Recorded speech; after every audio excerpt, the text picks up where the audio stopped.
Hello rail fans, and welcome to another video on the Rusty Boxcar channel. Here we've got some drone footage of X209 from January 2nd. X209 is an extra run of Q209, which goes from Louisville, Kentucky to Baldwin, Florida, with intermodal cars and AutoRacks. So I was able to catch this one with the drone. Haven't been using the drone as much lately. There have been some pretty windy days when I've been out rail fanning. But always nice when I'm able to use it. For those that don't have a drone or are thinking about getting a drone, I have the Mavic Mini. Really enjoy it. Very easy to fly. I've yet to crash it, which is kind of surprising given my past experience with cheaper drones that I've had. But this thing, it's very user-friendly. It has a hover mode, so you basically put it where you want it in the sky, and as long as the wind is not too bad, it will pretty much just sit there. I do from time to time get pretty nervous around birds. Nothing like seeing a flock of birds coming at your drone and trying to panic and get it out of the way quickly.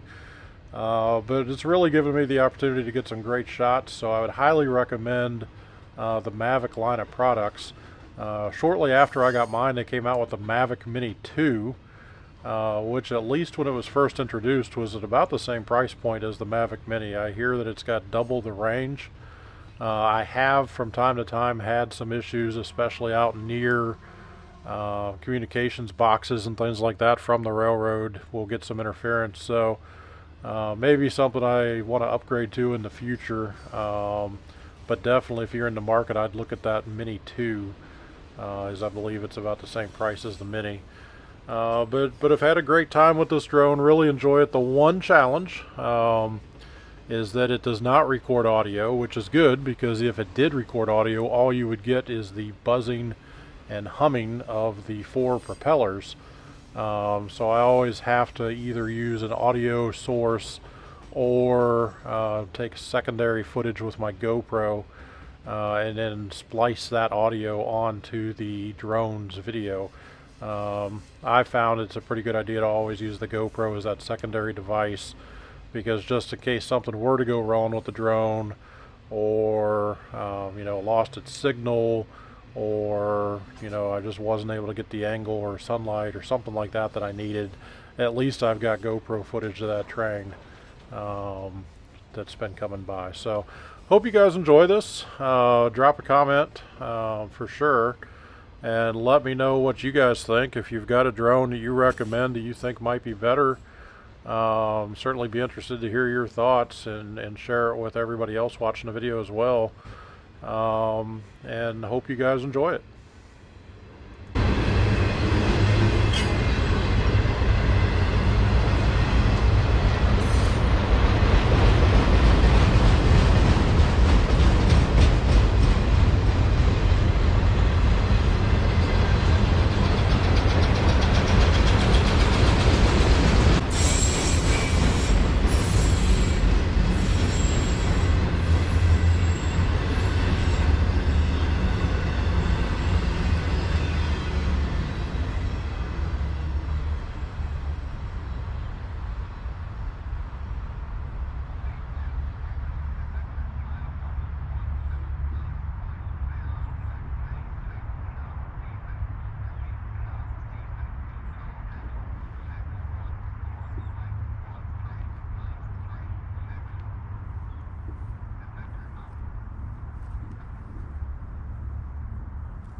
Thanks for watching this video. I really hope you enjoyed it. If you did, click on the thumbs up below to give us a like. Also, please click on the Rusty Boxcar logo on the right side of the screen to get a subscription to the channel. And send us a comment. Really enjoy reading all your comments, and I try to respond to each one of them. Thanks, and have a nice day.